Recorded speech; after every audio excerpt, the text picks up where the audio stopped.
For those of you just joining us, welcome. Again, this webinar is presented by Neopar.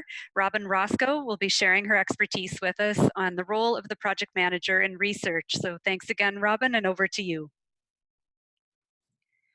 Thank you, Laura, and good morning or good afternoon to everybody. I hope that you're all well and safe wherever you are and getting used to this new way of working. Most of us are working remotely, at least in part, or at least for part of what we're doing. And it's certainly introducing some new ways of dealing with things with people over Zoom and trying to deal with things remotely. So thanks very much for joining us here today. So I want to try and make this a little bit interactive so that you get the feeling for what it's like to be a project manager in large-scale research projects. So let's work through a couple of scenarios to see what it's like. So the first scenario is here. You've just been assigned as project manager to a 5-year project, and it's the end of year 2. So it's time for an annual progress report. You're reviewing all the information that's available for the project, and you can determine that the project has met its year 3 objectives already, but it has overspent the project funds by more than 60%. As a project manager, the person who would be responsible for preparing this progress report and financial statement, what kinds of questions and issues would you need to be addressing before you proceed with completing and submitting a progress report? And please use the chat box to provide your comments. I'll read them out for the ones that aren't shared with all attendees.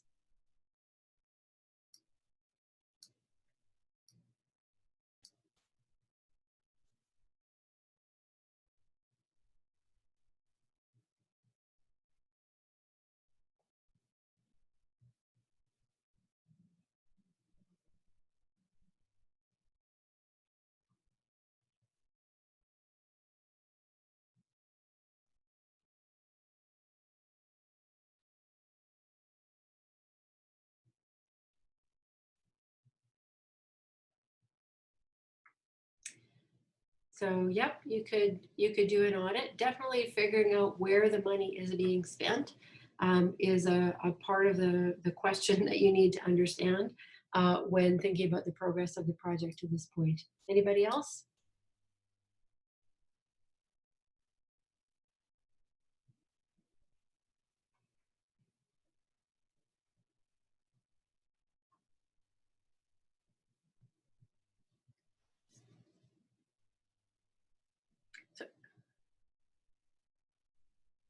Right, so does the timeline need to be revised? So we do need to think about not just the money, but the time. The tasks that have been done in advance. Yeah, so what is changing in the project with respect to completing the work within the 5 years? We do need to find out why this has happened. So what exactly was the process that enabled the work to be proceeding at a greater pace, or for more of the work to be completed in a shorter period of time. And we do need to look at projecting what the expenses are going to be going forward. So all of those things are a part of what we would need to be addressing. For me, the things that I would think about is, and it's similar to the auditing where the money is being sent, what is the source of the over budget expenditures? So what specifically were the expenditures that were made that brought the project to be over budget at this point? Did we buy a major piece of equipment earlier than we had expected in the project?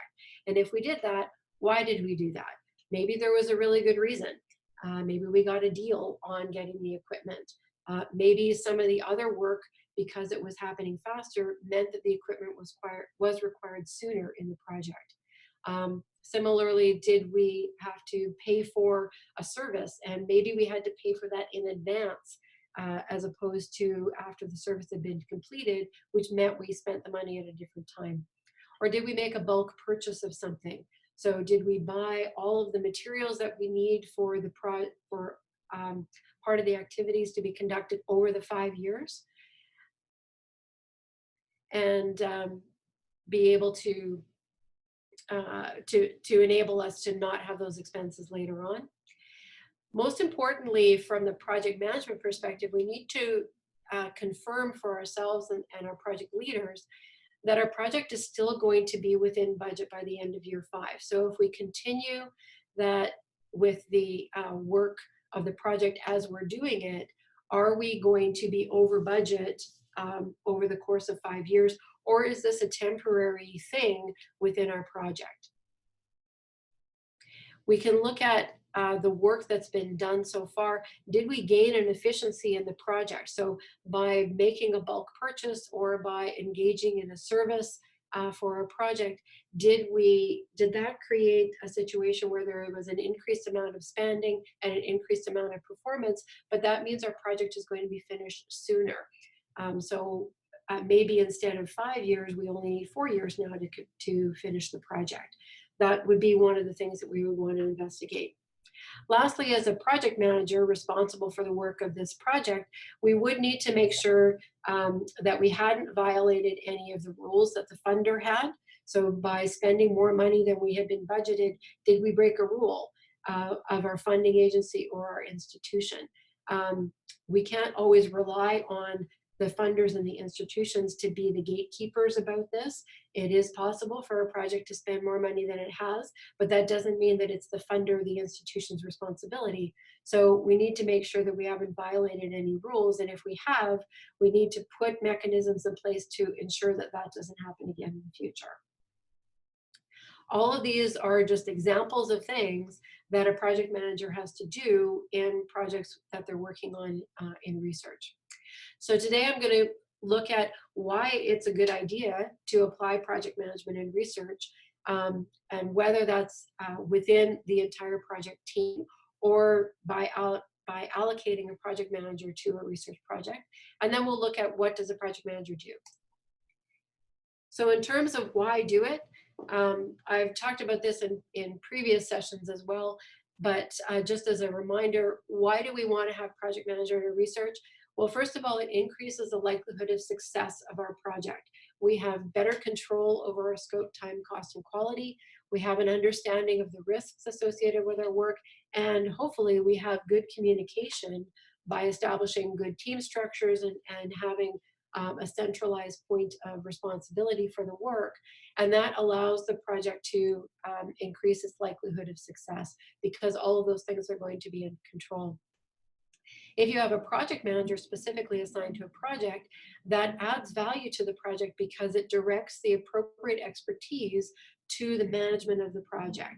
And so you have someone whose sole job it is to make sure that all of those management elements are taken care of. And that allows the scientists and researchers and technicians to focus on the science and the research of the work that they're doing. And that's really good management overall. You want, if you're paying people to do science, then that's what you want them to be doing all the time.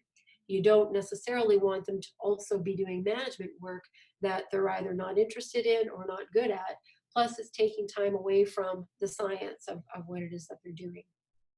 Lastly, project management contributes to the responsible conduct of research. It's one of the requirements of responsible conduct that, in addition to complying with ethics and good and responsible scientific principles, that you're also doing good management of the resources that you've been given to do the project, particularly the public resources and the public funding that you've received for the research, making sure that you're using those effectively and efficiently, and that you're able to account for everything that you've done on the project is an essential part of good management, and therefore it's a big part of responsible conduct of research. In my team here, we apply these 3 principles to research management. And these are the things that drive the decisions that we make when we're working with our researchers and helping them to manage their work. The first of these is science and excellence. Everything that we do in management and administration of research within our department, our goal is to enable the best possible science and more of it. So we're not interested in administration for administration's sake. We want to put things in place that allow the best possible science to happen. And by being more efficient and effective with the resources, we enable research dollars to go a little bit farther. It seems a bit counterintuitive that you would take research dollars and spend them on management, but if you end up with research that's more efficient and effective, then you do actually get more out of it.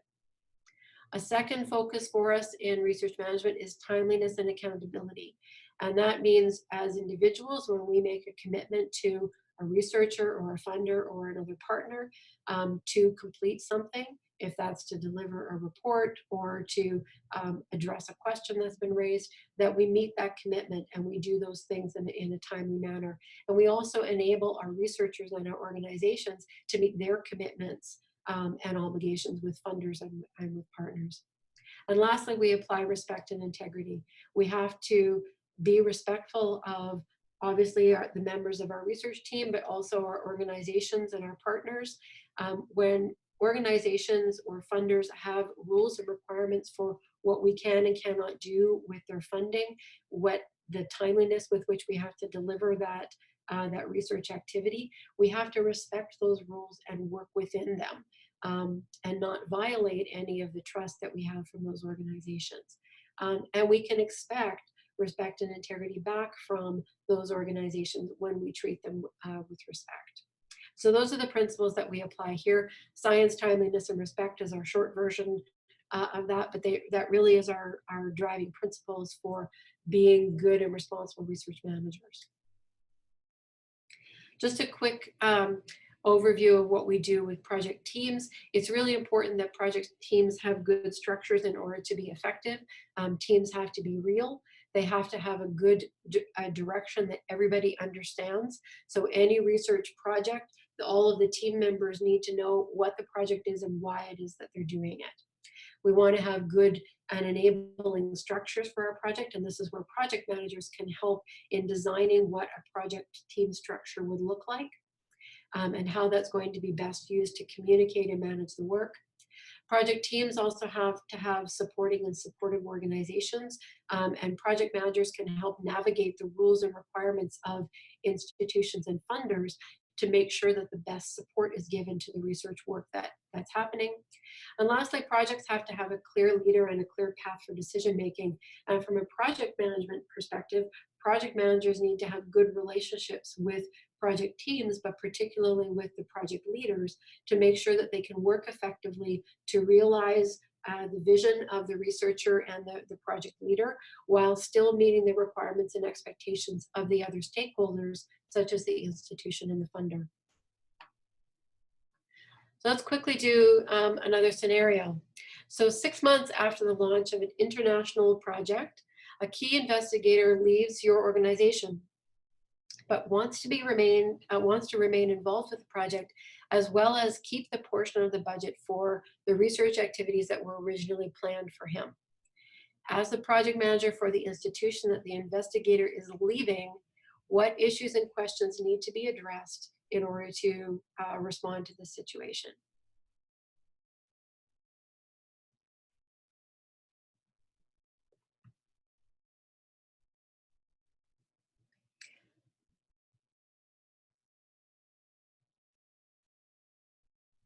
Most of these scenarios are written as if they're hypothetical, but I can tell you that they all come from my experience.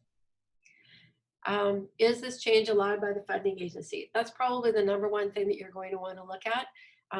Is it allowed by the funding agency that the work and the funds can move with the researcher to another institution? Anybody else?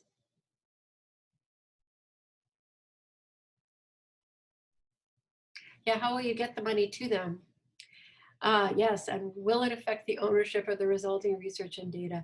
Yeah, intellectual property and ownership decisions are going to be an important part of the things that you would have to work out in this situation.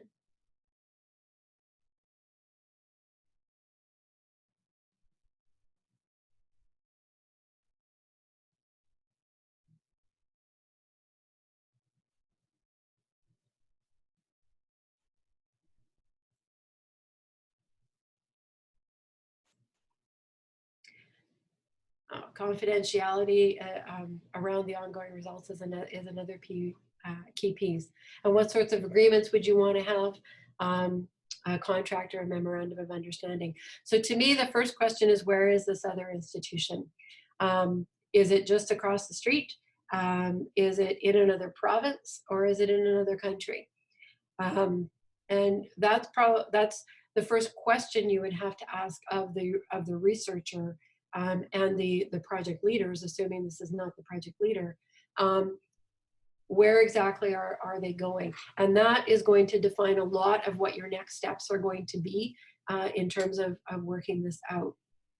Another question would be, what work within the project were they responsible for? Is it possible within the remaining project team after they've left for somebody else to take on that piece of work? So is it critical that the work remains with that specific researcher, or could it be done by somebody else within the project? You could even by extension ask, can the project still be successful without that work being done? Or is there some way to modify the rest of the project to live without that piece of work? That's a legitimate way to look at this in the event that you're not able to work something out for this researcher to still be able to be a participant. Under the terms of the award, so this is the funder question. Can the investigator participate from another institution?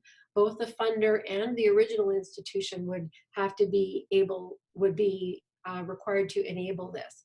The original institution might think it's okay, but perhaps the funder won't like it. For example, if the institution that the researcher is going to is outside of Canada, and the funder requires that all of the project funding be spent within Canada, then there's no way to enable this with the researcher outside of Canada. Another legitimate question, could they reasonably complete the work at another institution? So again, if the focus of the project is on something that's particularly Canadian and they're moving to New Zealand, is it reasonable that they would still be able to do the work from that location? And even just logistically, is that something that could be accommodated? Any kind of change like this is going to introduce additional management work and additional challenges with respect to communication. And overall, the project would have to weigh the benefits and costs of working to keep this investigator within the project and considering other options going without this researcher. The last piece is how much time is left on the project.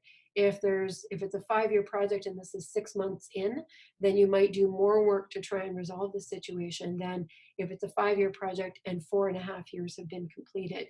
Maybe it's possible to complete the project without this person continuing to contribute. And again, you'd have to weigh the costs and benefits of the work required to continue enabling them to work versus just finishing the project without them.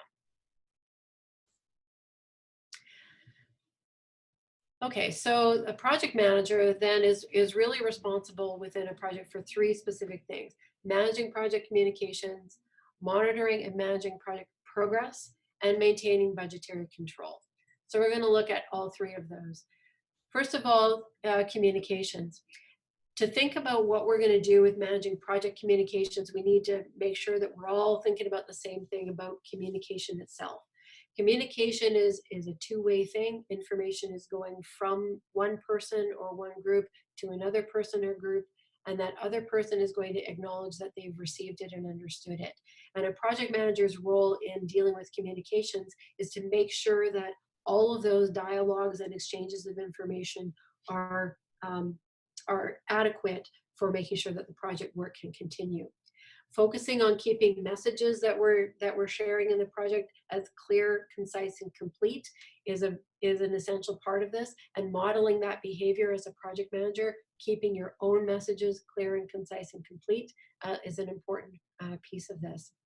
Everyone should be encouraged to frame their messages when they're sharing information, when they're communicating with each other, making sure that it's clear what's needed, how this connects back to the project, if there's urgency, and if we're asking people to do things, what specifically do we need them to do?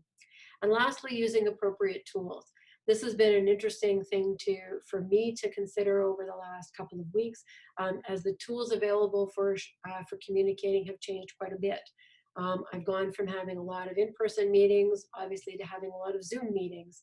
And those bring with them different kinds of challenges when it comes to controlling the dialogue and making sure that the communication is sufficient. Normally, when we have an in-person meeting, you can walk down the hall and follow up with people after the meeting. In a Zoom setting, you can't do that. You also have a lot of challenges in a Zoom setting with people talking over one another, with people doing other things on their computers while they're supposed to be paying attention to what's going on in the Zoom. And sometimes there's a challenge with summing up at the end of the meeting what exactly it is that people are going to do. Also, because people can leave a Zoom meeting, unexpectedly, in a different way than they can leave a live meeting. And so controlling who's getting all the information can be quite a challenge. So we need to use the appropriate tools in any of our communication, whether that's Zoom or email, or paper, live meetings, telephone calls, all of that kind of thing. We need to make sure that we're using the right tools for the information that we're delivering. Another part of this in terms of communication is about building relationships. And I mentioned previously that in a good project team, the project manager will have a good relationship with the project leader, and that allows them to work effectively as a team in order to deliver the objectives of the project. When we're building good relationships with people, we have to do some things in order to make sure that that relationship not just is built, but is sustained. So we have to have credibility in our relationship. This gets back to the science, timeliness, and respect principles that I talked about earlier. We establish credibility by meeting, doing the things that we say we're going to do. So that timeliness and accountability part of our principles, we have to do those things in order to establish our credibility and what it is that we're bringing to the project.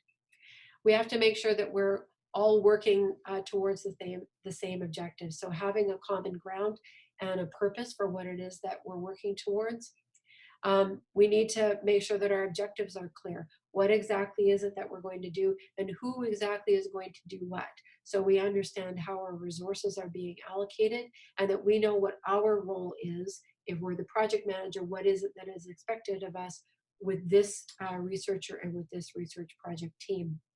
And lastly, of course, we want to try and have an emotional connection with the people that we're working with, getting to know people a little bit better, understanding what motivates them and what are the ways that they like to work.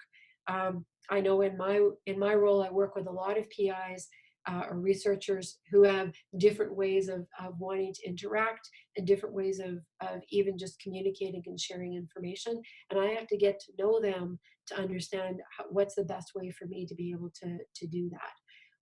Some researchers have a different sense of humor than others, and knowing and understanding that so that I don't appear frivolous or offend somebody with what it is that I'm saying means I have to get to know them a little bit to understand what I can and can't or should or shouldn't do with the researcher.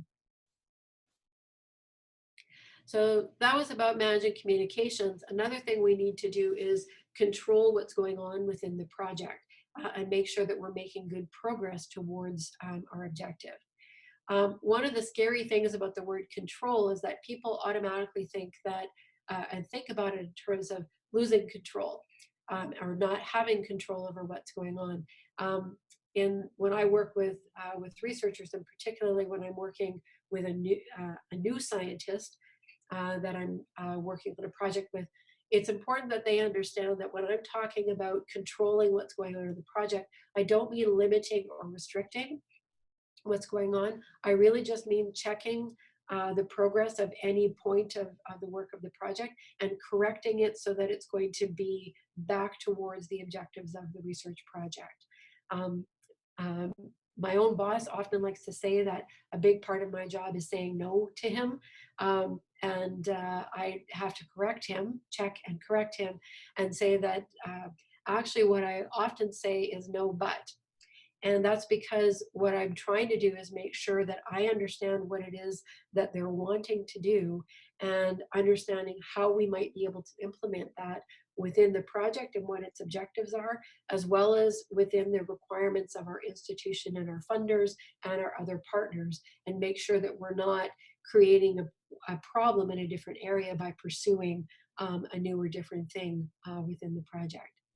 Ultimately, a lot of our control as a project manager, we're working towards scope management and making sure that all of the work that's required to achieve the objectives of the project are included and are executed, but also that our project includes only the work required to achieve the objectives.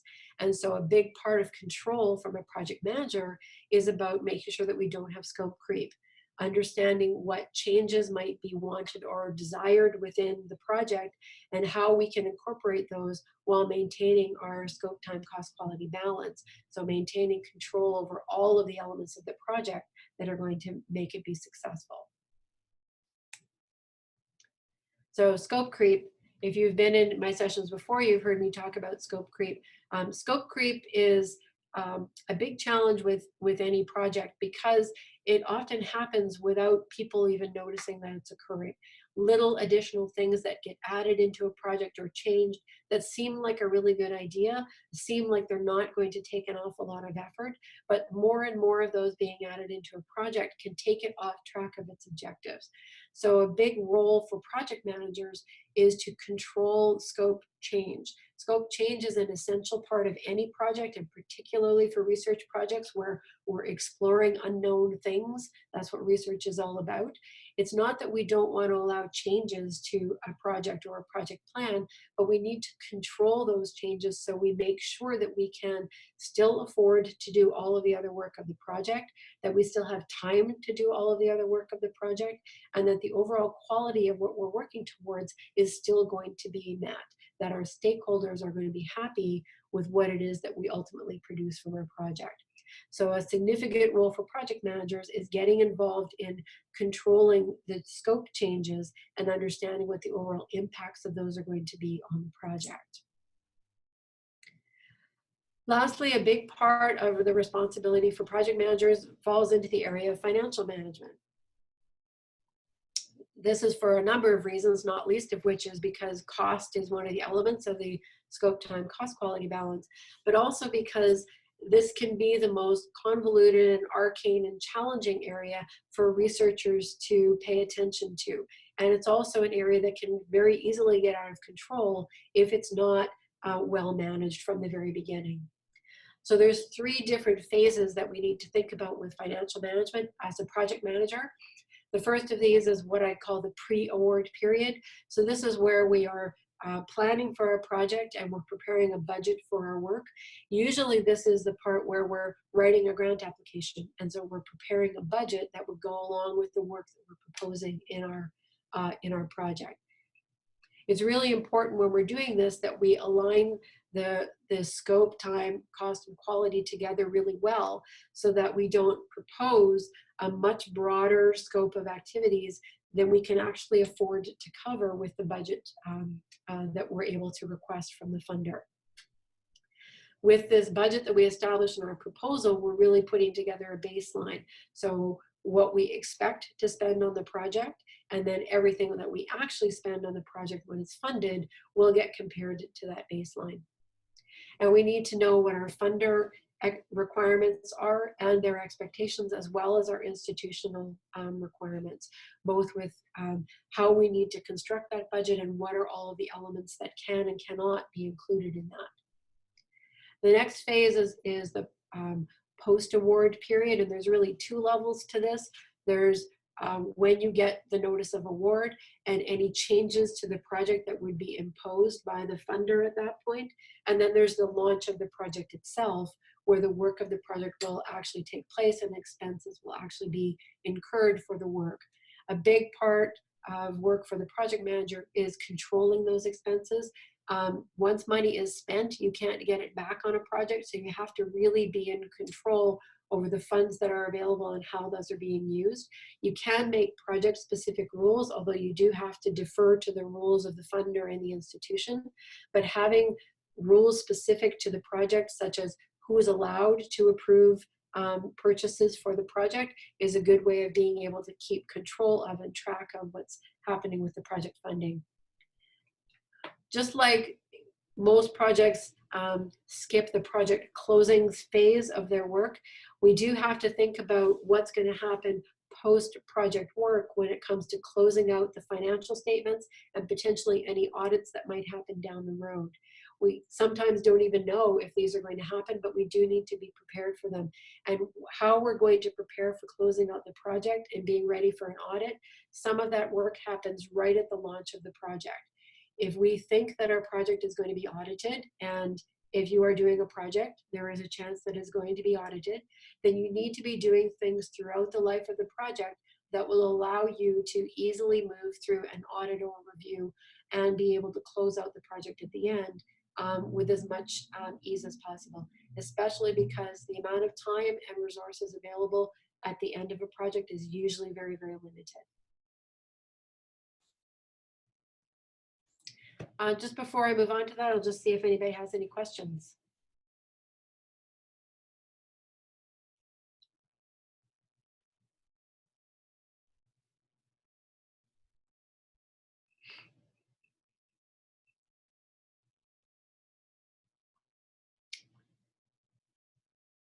Yep, I'll keep going, but if you type a question in the chat, I will address it as it comes up. So some things to think about with respect to financial management. Even if you're not the person who's responsible for financial management, you can think about applying these principles. If you are going to incur an expense on a project, you can think about whether these principles will apply. If you are going to be the responsible for managing the project, then you might want to put rules in place within your project that help ensure that these criteria are met.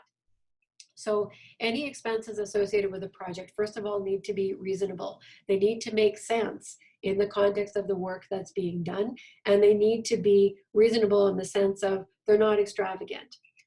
They are a realistic reflection of what's required for that particular activity. If you've ever been involved in doing procurement through your institution, some of you might have encountered going through a formal request for proposal or RFP process. Part of the reason that institutions have those processes in place is to make sure that the expenses that they end up incurring for any piece of work would be considered to be reasonable. If someone else was looking at how that expense or how those funds were spent on a particular item, would somebody else say that that would make sense and is reasonable? Secondly, the expenses have to be allowable. So the institution, the funder, will have rules about what kinds of expenses you can have on a project.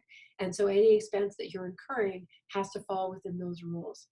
For example, some funders, when they award projects, do not allow expenses for equipment to be included on their project activities. And so equipment expenses would not be allowed on that particular project and its funding. Next, expenses have to be allocable. So you have to be able to tie back to the work of the project what that expense was for.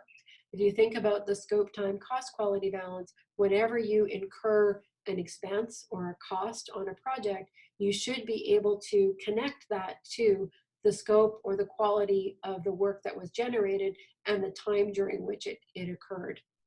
And so you have to be able to allocate those expenses to that project. Any of the rules that you make within your project, and particularly if you make exceptions for things within your project, those things have to be consistently applied within your project. It's one of the things that funders in particularly auditors will look at. If you make a rule, and if an institution has a rule for how something is supposed to be done, then those rules have to be consistently applied across the project. If every single thing that you do is treated like an exception, then you don't have any consistency. You definitely don't have any control over what's going on with the expenses of the project.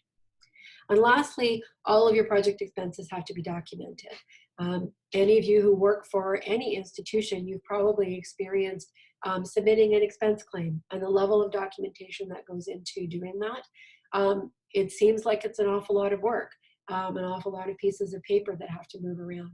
But that documentation allows an institution or a project manager to be able to demonstrate those other principles, that the expense was reasonable, allowable, allocable, and that any rules in the project were consistently applied. So all of that documentation that you do allows you to defend that if there are any questions about the expenses. A key way of controlling the expenses that are going to occur within a project is to limit the expense authorization authority. Not everybody within a project should be authorized to purchase things or charge expenses to a project. You should have some process by which those need to be approved, and only the people with that authority should do that. In my own department, we have a process where everybody who wants to make a purchase for something has to get pre-approval for doing that, and then that's followed up with approval of the actual expense when it occurs. And then you want to track your actuals and commitments throughout the life of the project. I've mentioned this a few times now, the scope, time, cost, quality balance.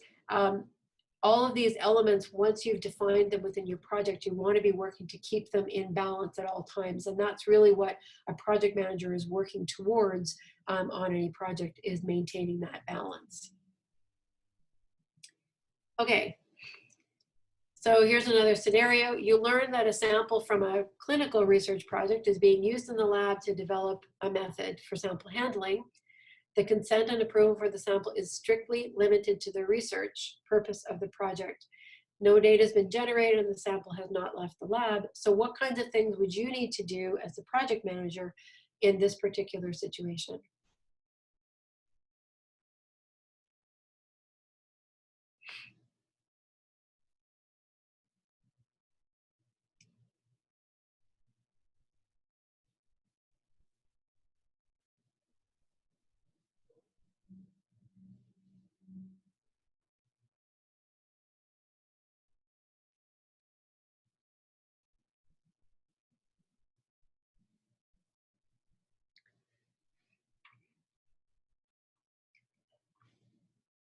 Yeah, we could create a new ethics protocol, or we could just consider the sample usage within the existing consent.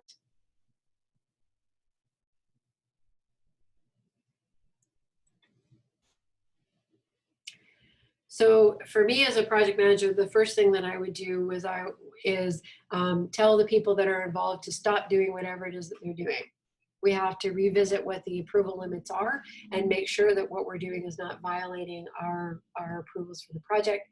We need to discuss this with the project leaders, make sure that if we're going to do this work, that it's something that they think makes sense within the project. Again, because this is now going to incur additional cost and take those resources away from the work of the project to work on this additional thing that they've identified.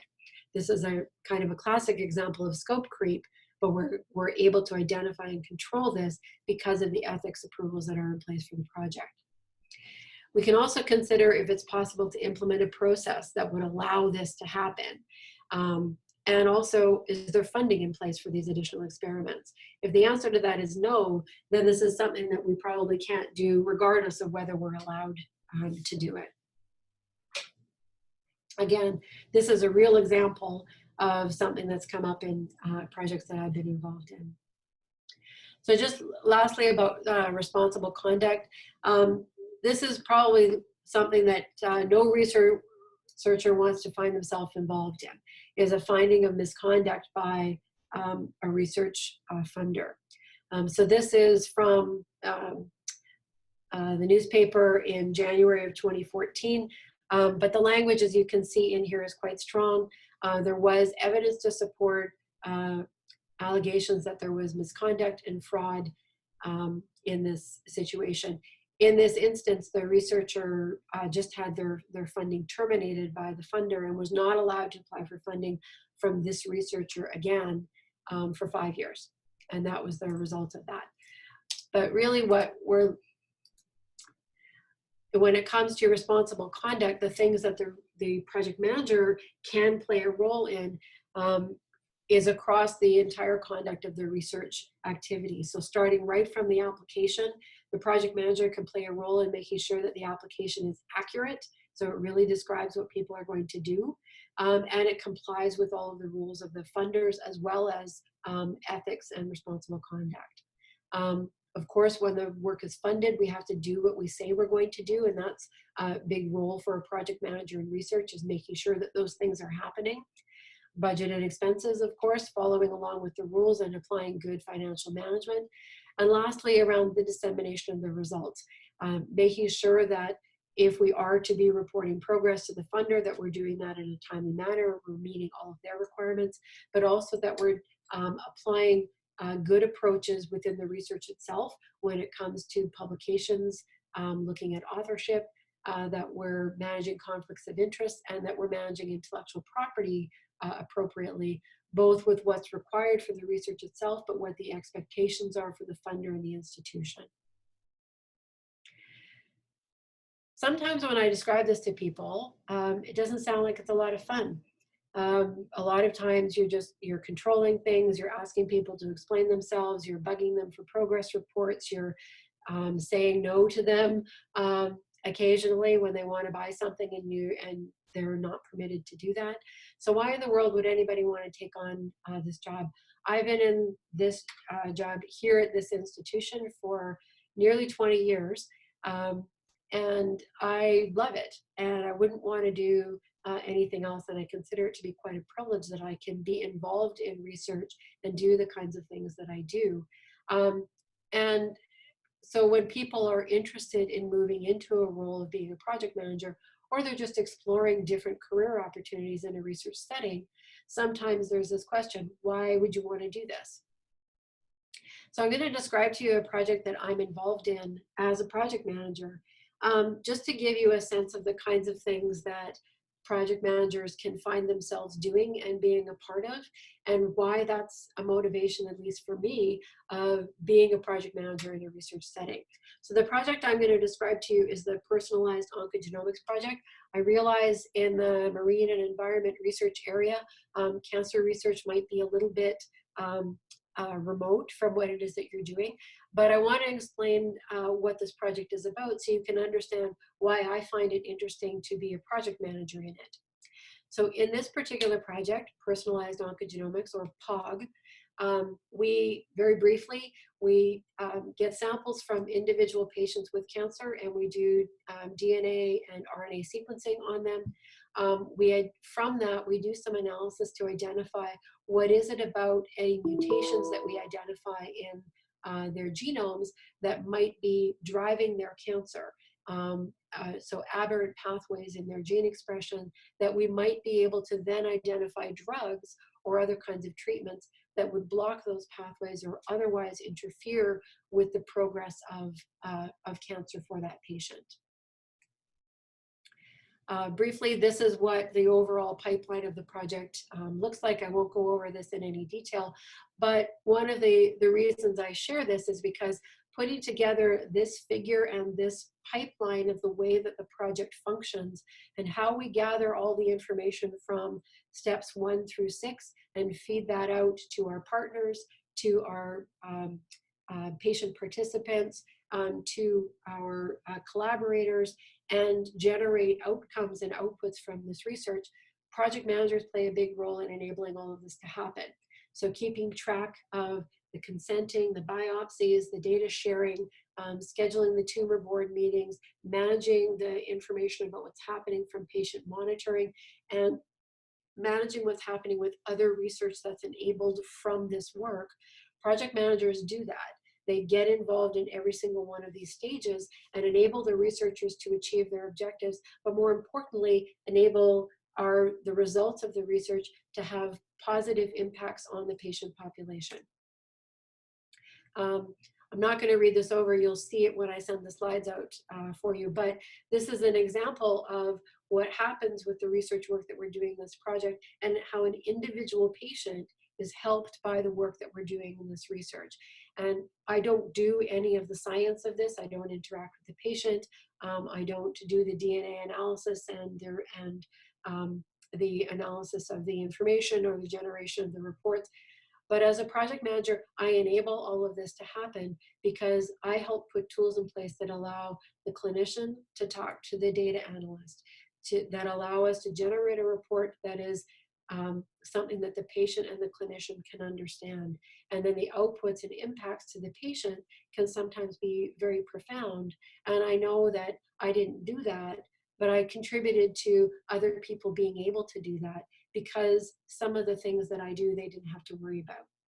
Things like finance reporting, securing, helping them to secure funding, making sure that meetings are happening and tools are in place for people to do that. All of that is a big part of projects like this being successful. And that's the role that the research project manager plays.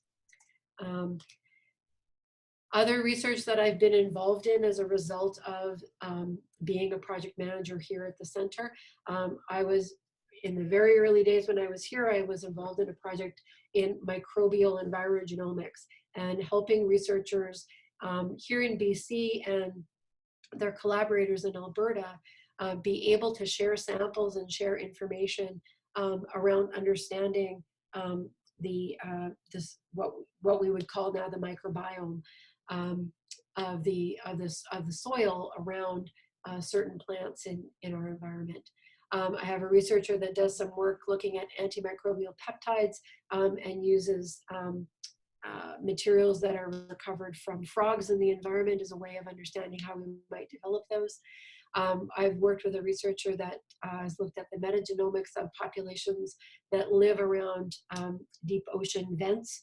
I've been a big part of salmon genomics. We've done many projects with researchers around the world looking at not just the genomics of the fish population, but of the parasites, the sea lice that live with them.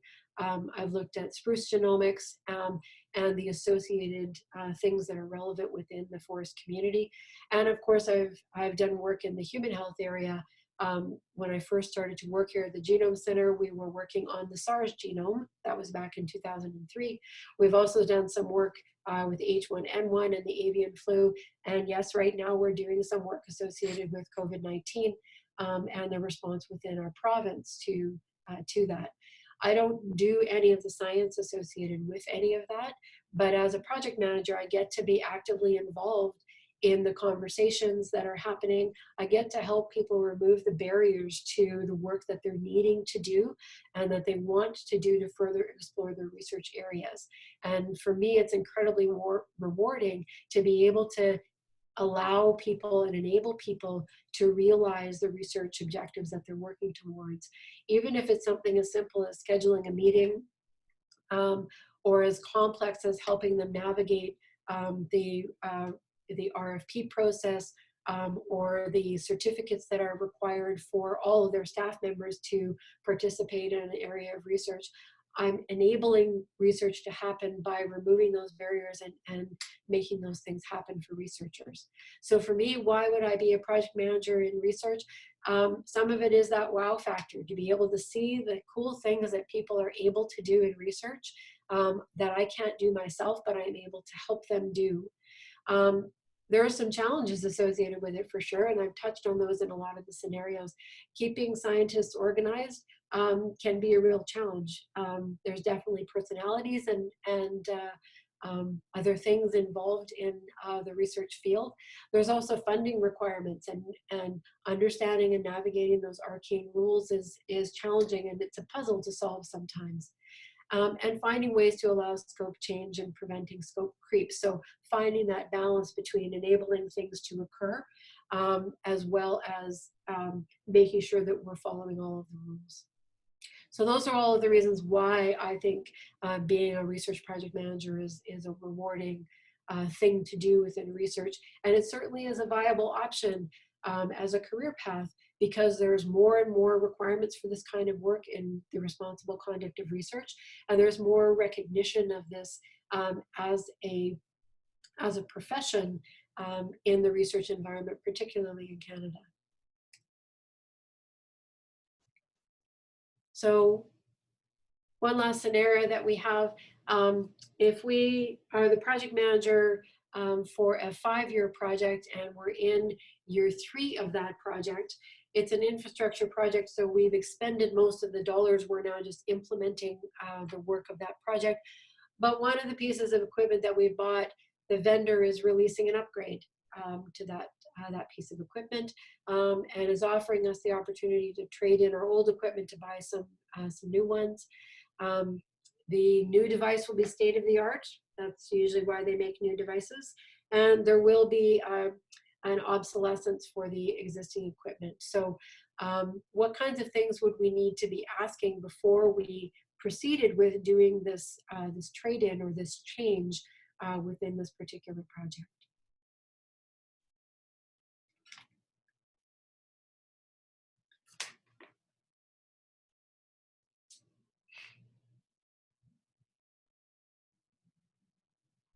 Yeah, we would need to consider how much time is left in the project.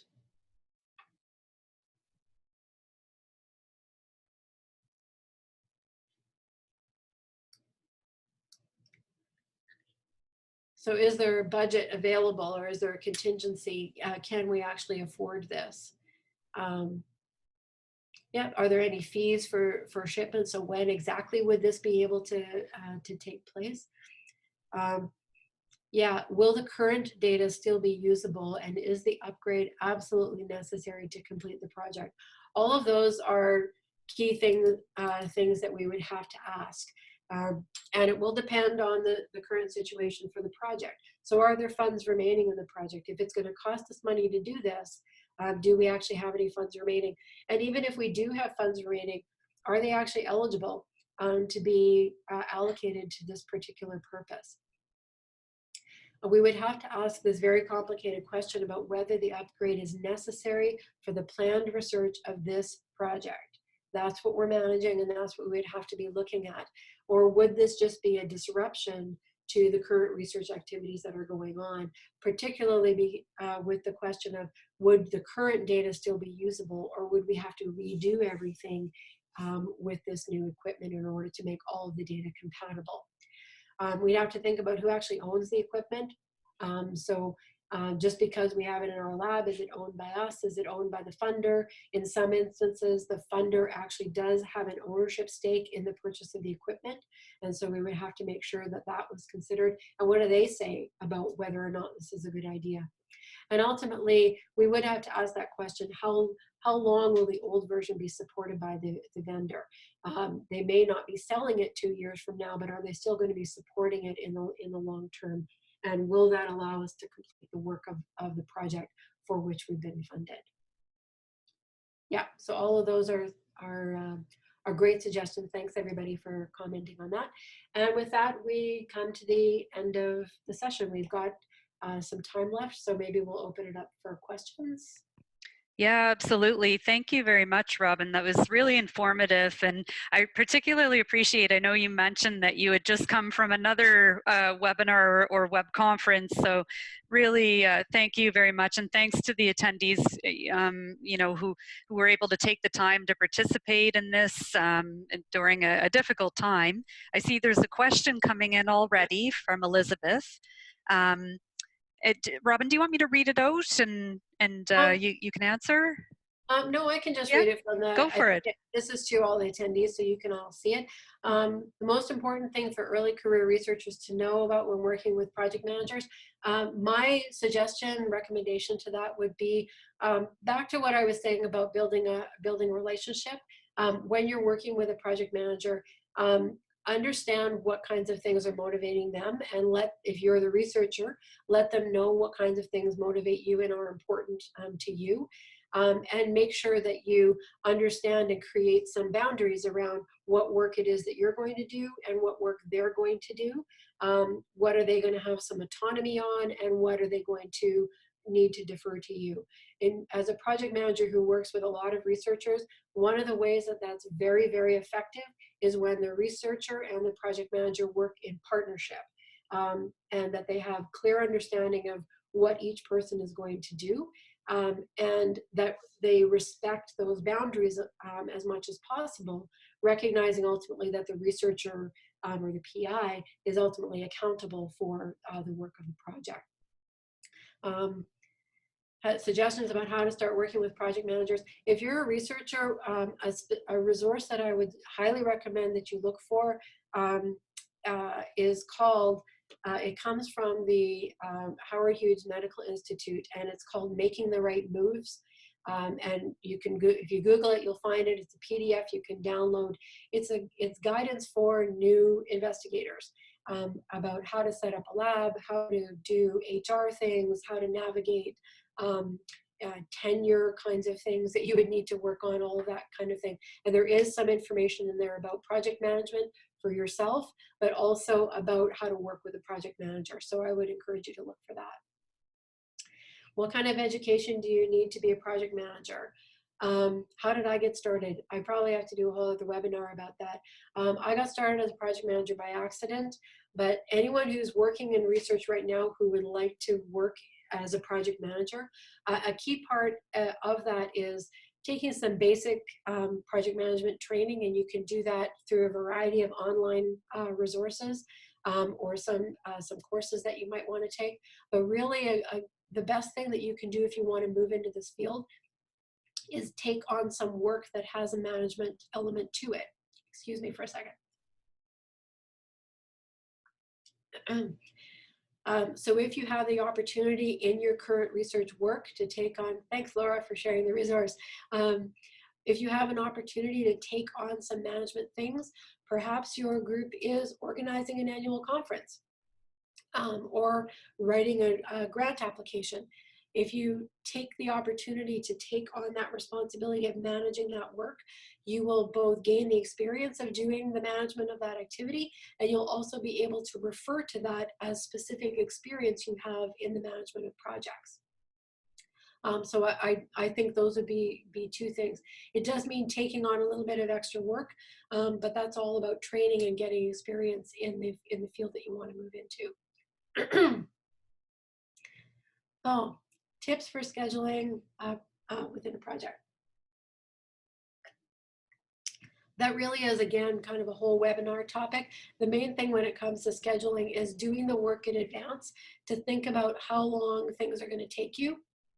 And thinking very carefully about things that you can do in an overlapping way. So you're going to work on one thing and I'm going to work on something else. So those two activities can happen simultaneously. Whereas we have other pieces of work that have to happen sequentially. We can't start on the second part of the project until the first part is completed.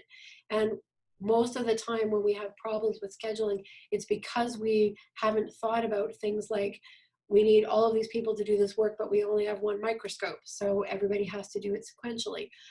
Or we need some specific expertise, or we can't really plan the second part of our activities until we know what the outcome of the first part of the activities is, because that's going to define what that second piece of work is going to look like. So you need to think carefully about that when you're doing your scheduling. If you go to my blog, which I think is, yep, you're going to get copies of the handouts. But if you go to my blog, there are a number of different posts on there about time and time management, and particularly about meeting deadlines. And you might find some good tips in there as well. Is there a project management software? I'm quite biased in this. My favorite piece of software is a human being defined as a project manager. The tools that person will use will hopefully be the things that are most appropriate to that particular project. And so if it's an Excel tool or a PowerPoint tool, defining the things that are most appropriate for that team in that particular part of work. My reluctance with any particular piece of project management software is that oftentimes those software packages include things that, because of the way the software works, you are required to do them, but they're not actually things that make the management of the project any better. In fact, they can sometimes become distractions, things that you're doing just because the software is telling you that you have to do them. And that's where project management software can be quite constrained. So I would think very carefully about tying any project to a particular project management software. I much prefer to think of a project manager as a piece of software because the flexibility and the ingenuity that an individual can apply to project management far exceeds anything that a specific software tool might do. For a specific project, software might work really well, but it might not be appropriate for all projects. And again, it might include things that are not necessary for the work of that particular project.